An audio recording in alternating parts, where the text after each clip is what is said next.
So we're turning over now to the Emerging Farmers Report. We've got Assistant Commissioner Patrice Bailey. Mr. Bailey, this is his first time before our committee, I believe, in his role, and we welcome him. We're happy to have, and I know I attended one of the Emerging Farmers sessions. Maybe others did as well, but you know, it was good information to share and to gather together. We also have Ariel Kagan is going to provide some information, and then we've got some people who have traveled a distance. So we're going to try to get everybody in. Technically, we only have about 16 more minutes of a committee, but we may have to go over, just so you know. We may be finding ourselves over that 11:15 mark. So appreciate it, and go ahead, Mr. Bailey. Welcome to the committee. Thank you so much, Chair Poppy and committee. My name is Patrice Bailey. I'm the Assistant Commissioner at the Department of Agriculture. This is my 7th month officially. And out of the 6 divisions, I have 3 that I'm responsible for: ag marketing and development, food and feed safety, which also includes pet food, and dairy and meat inspection. So 2 regulatory and 1 division that pretty much has everything in it. Just a little bit about myself. I'm not from Minnesota originally. I grew up in Harlem, 5 blocks from the Apollo Theater. Went to college in Prairie View A&M in Texas. It's a historically black college and university. And then my master's in agriculture education at Iowa State. So I have been here since 2005, so I'm well immersed in the cold weather now. And I'm just really happy to be here. This is a great opportunity to actually be here before you.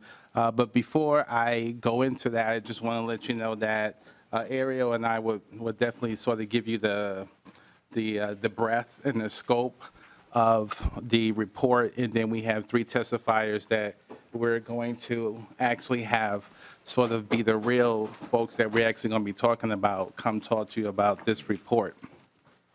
So as I started this position, Commissioner Peterson wanted me to put together an emerging farmer task force, but before that, I had to put together a working group.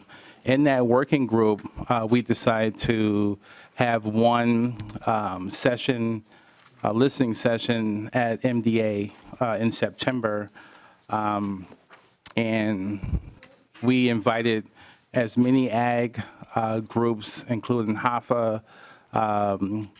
We had groups that were urban and master gardeners, as well as different farmers from around the state that came to this particular listening session. This listening session allowed us to be able to sort of gather some of the issues and barriers that were happening in real time around the state. And then consequently, we were going to go ahead and do 5 listening sessions.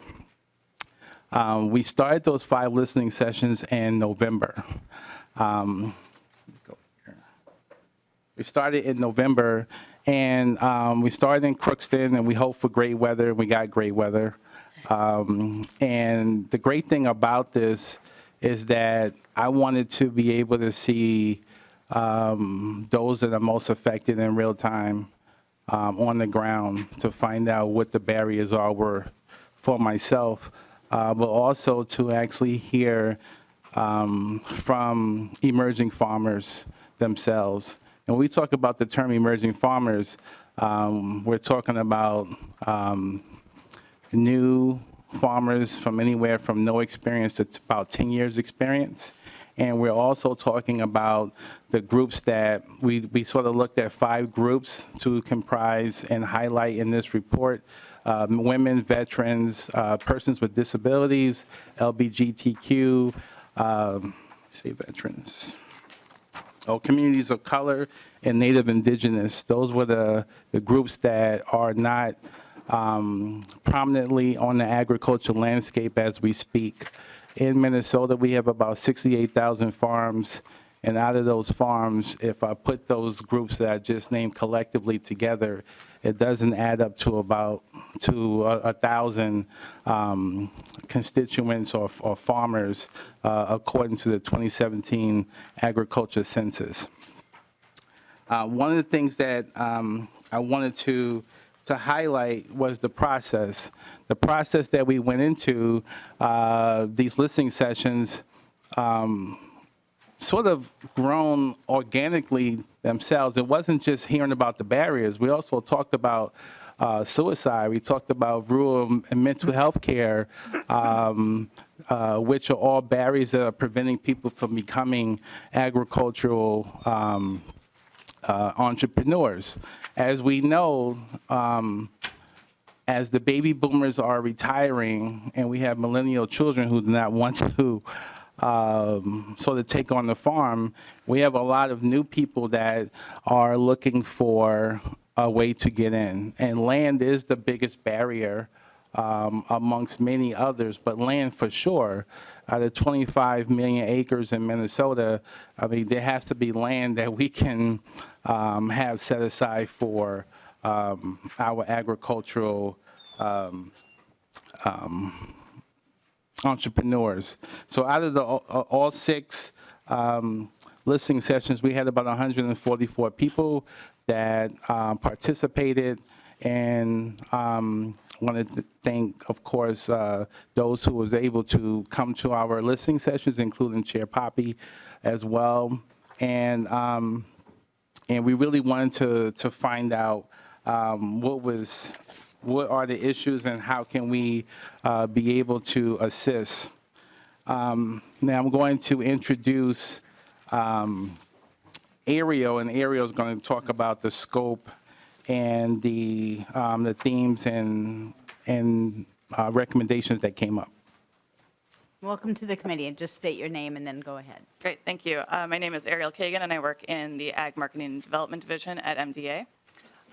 So what I think we're talking about here really is that agriculture is a cornerstone of Minnesota, and this is about how do we open the opportunity of the ag economy and the culture and social value that that has to all Minnesotans.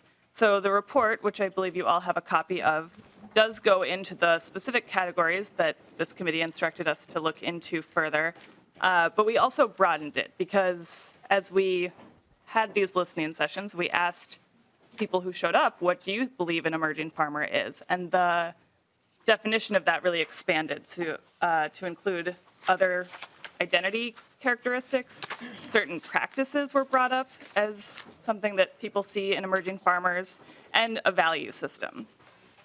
What was really important and what we heard was that people who identify as emerging farmers feel unseen or unrepresented in our current agricultural system, both in the markets that are available to them, the policy, and the resources that are out there to support them. So some of the themes, nothing groundbreaking here. We know that these are issues for all farmers, is land availability and prices, financial barriers, market access and infrastructure, education and training resources, and we heard from a lot of farmers that mentorships were something that was really lacking as they look to get into farming. We also heard about discrimination and racism and sexism that people are experiencing that is something that they confront as they try to enter this field. There were a number of other themes as well that are all detailed in the report. And I think when we are talking about emerging farmers, we have to think about capital resources. So that obviously is financial capital. These are low asset individuals typically, not always, but sometimes. And a lot of farm programs assume capital assets to begin farming, whether that's inherited land or the ability to get loans, things like that. But there are other aspects of capital as well, so human, social, and natural capital that emerging farmers have, and strengthening those resources is another way to support them in their growth in the field. So we heard from a number of folks. We had 140 show up in person, and then we also had an online survey that was open. this is a collection of just quotes that we heard that are included in the report, and I'm thrilled that we have 3 folks here that can actually be that voice. What we heard was wide-ranging, everything from that land access issue to rural health care and child care services, the infrastructure to support local processing, which we just heard about with hemp, and other things about relationships and mentorships, climate change, and policy. So I think before we turn it over, I did just want to talk about, in the report, there are some recommendations. Establishing an emerging farmer task force that can provide expert insight and guidance to the department about how we can better support emerging farmers. And I think what really the takeaway is that there is no one solution to this. There need to be holistic and intersectional approaches to understanding how to support emerging farmers and to create a vision for how our agricultural economy can be inclusive of all folks who want to get involved in farming, which I think is something that most of us share. So I'm happy to pass it off to our next testifiers. Yes, oh. Yeah, Representative Hamilton. Thank you, Madam Chair. My question is on the background slide. When you talk about race, percentage of Minnesota population, and percentage of Minnesota farmers, is that only taking in consideration farm ownership, or does that also include farm employees? Go ahead, whoever's going to answer that, sure. Sure. Madam Chair and Representative, that is principal operators from the National Ag Census of 2017. Thank you. Thank you, Madam Chair. Thank you, thank you. So, Mr. Now, Bailey. Chair Poppy, I would like to introduce our emerging farmers. I would like to start off with Hannah Bernhardt from Medicine Creek Farm in Finnison, Minnesota. Thank you. And you know what? I'll have all 3 of you just Yeah. come up, and then you can sit. And just again, apologies.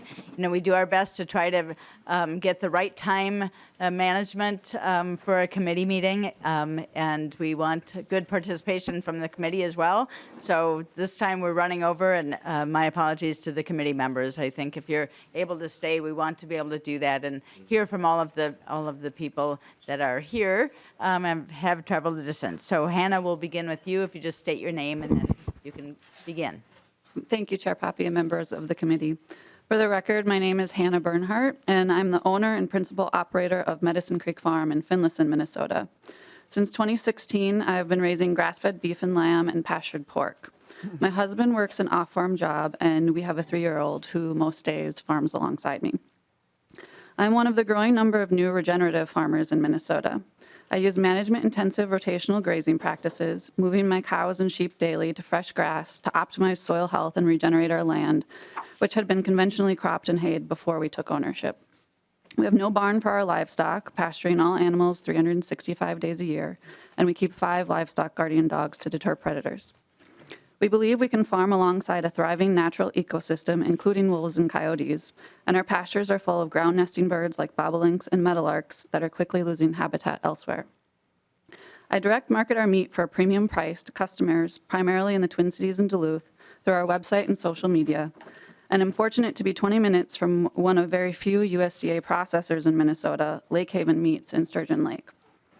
My customers buy from us because they care about animal welfare and humane treatment of livestock, the health of the food they eat and transparency of our practices, and our care for the environment, wildlife, and watershed. I joined Assistant Commissioner Bailey and for his Emerging Farmer Listening Session in Duluth because I believe that helping beginning farmers get on the land will make our food system more resilient for everyone. I grew up on a corn and soybean farm in southern Minnesota in the 80s and did not exactly get the message that farming was a highly desirable way to try to make a living. As I learned more about direct market local food systems, I began to see a glimmer of hope that there could be a way for farmers to get out from under the hold of large agribusiness corporations and volatile commodity markets. The growing success of organic and sustainable farmers spoke to my worry over the state of our eroding farmland, the health effects of widespread herbicide use on rural communities, and the increasingly green, unswimmable lakes of my hometown. When I began learning more about soil health and the incredible research that properly managed, rotationally grazed livestock can actually sequester carbon and fight climate change, I was convinced to make my way back to agriculture. But despite my farming background, I've still encountered numerous obstacles to establishing my farm business, and I'd like to make a few recommendations based on the report and work of the Minnesota Farmers Union that I believe could make a real difference for emerging farmers. First, I believe increasing the beginning farmer tax from 5 to 10% would strengthen the program and its ability to help young farmers access land. Despite my family owning farmland, I was unable to purchase it because my plan to direct market meat couldn't cash flow on expensive land priced for commodity crops. When my husband and I found affordable land in northeast Minnesota, our credit union told us we qualified for a loan to build a house there, but because we were planning to actually farm the land, it was too risky. Instead, we spent nearly 6 months befriending the landowner until he agreed to a contract for deed. Had the beginning farmer tax credit been in place at that time, we're certain it would have been a major incentive for deciding to sell to us and would have been a huge help to our own budget. Second, adding an advance payment option for grant funding to emerging farmers would help those without inherited land or equipment get their farm businesses started. As it stands, many of the grant opportunities the state offers work on a reimbursement model, requiring farmers to front the cost of the project, thus limiting access to those who already have a significant amount of money in the bank or the ability to secure additional loans. We encountered this problem when we received an EQIP grant for fencing before they implemented their advance payment option. I had already maxed out the amount I could borrow under the Farm Service Agency's microloan program to get the equipment and livestock to start my operation. I furthermore don't qualify for FSA's regular loan program because of the unconventional arrangement under contract for deed that allowed us to purchase our land. Ultimately, I financed the fence with credit cards and a family loan. Similarly, many emerging farmers would benefit from the creation of specific grant opportunities with higher cost-sharing percentages to establish new farm businesses. For example, I've been raising cattle and sheep for 4 years now with a makeshift working system cobbled together with T-posts, bent cattle panel, and a rusty 30-year-old head gate that sometimes works. To properly treat sick animals and sort and load livestock safely and efficiently, I would like to build a low-stress livestock handling system. The MDA's Agri-Livestock Investment Grant sounds like the perfect fit for my project, but as the grant would only cover 10% of my project cost, I would be spending a lot of time in an application for a few $100s, and I'd still be left to find several $1,000s for the project. It's easy to see how these grants might primarily go to large, established farm businesses who have access to the capital to build enormous facilities, and this is an example of how programs are often aimed at conventional farms and reward those with generational wealth and infrastructure.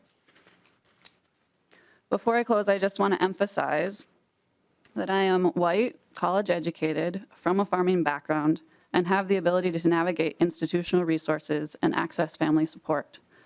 What has been difficult for me is monumentally more so for Black, Indigenous, Latinx, immigrant, disabled, and LGBTQ farmers.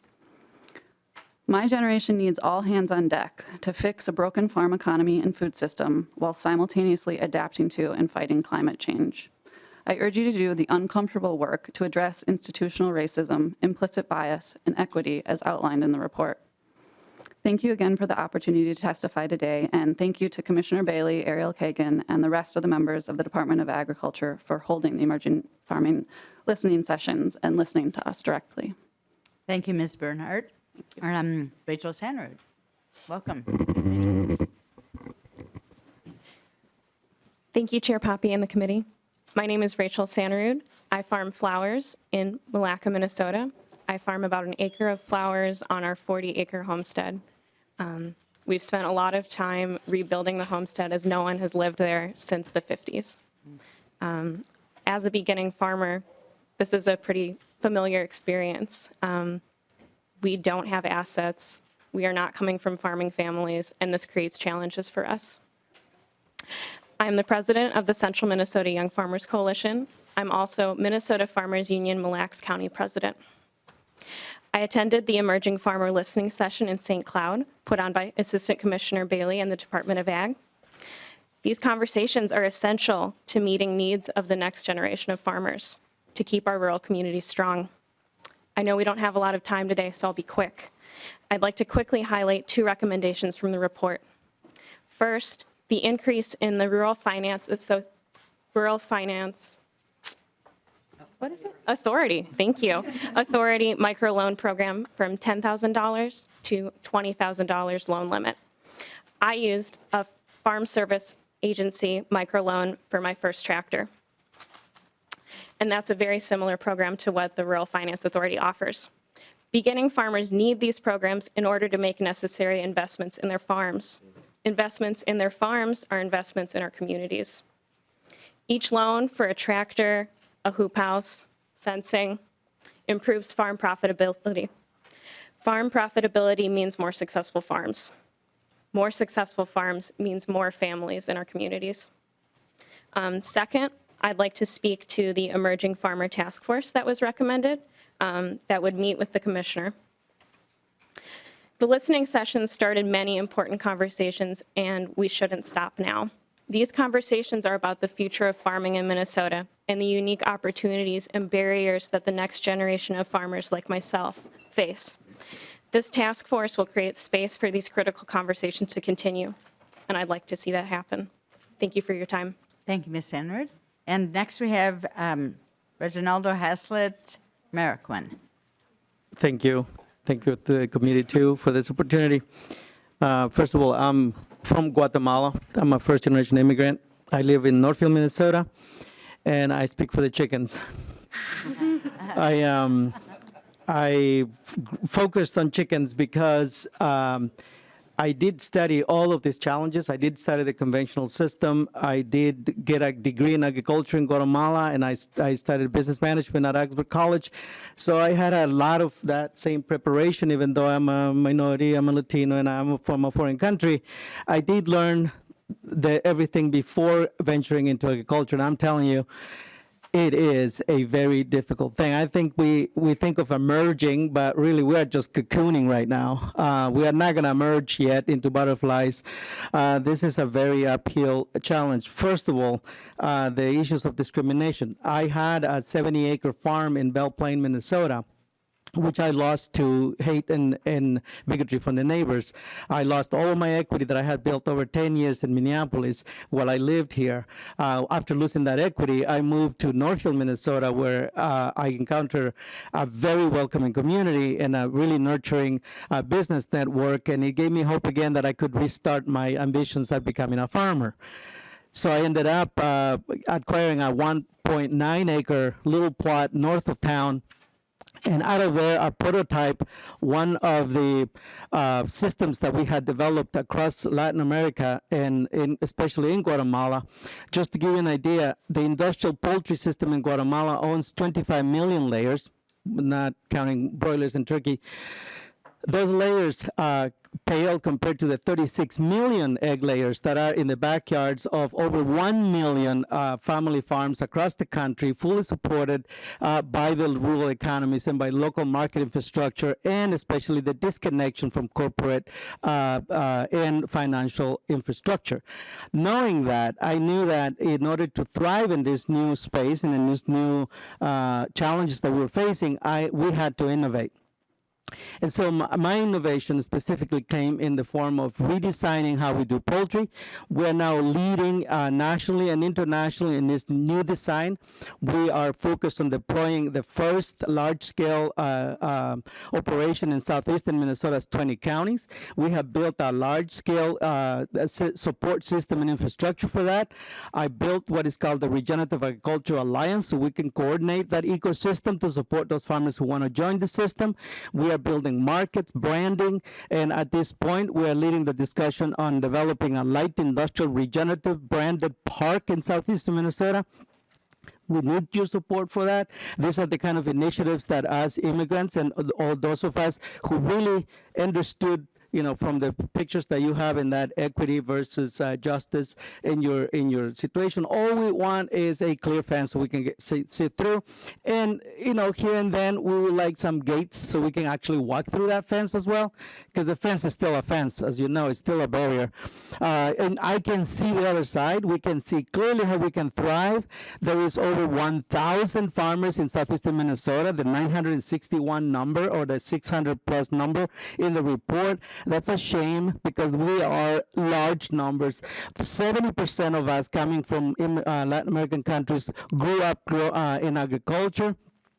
I met with over 1,100 families between Owatonna, Austin, Faribault, Northfield, and Red Wing, and we found out that about 70% of us would like to farm, but we don't fit in the box, and we are not interested in fitting in that box. We want to farm in a way that takes care of the land, our families, especially our health, our children's health, and the water resources in our regions, the diversity, the immense diversity of this ecology we live in. We want to farm energy. Energy transformation is really our approach, not our outputs in terms of bushels per acre. We don't fit in the box. So we will request that, and thank you to the Department of Agriculture, because this is the first time we have been actually fully included in these processes. These listening sessions were critical. Also, thanks Rod Hamilton, because in the past, this system that I was pioneering and many years ago when we still weren't ready for deployment, I did get a recognition in this very room for those ideas. All I would like is that we move those recognitions into actual structural changes that can allow us to develop this new competitive advantage, not only for rural Minnesota, for agriculture in Minnesota. So thank you very much for your time. Thank you. Thank you very much. A powerful testimony from all three of you. So very much appreciate it. Glad that you were able to come. And again, I apologize to the committee for going over. I think we'll just close the meeting. And if people want to talk to our presenters here, they will be free to do that.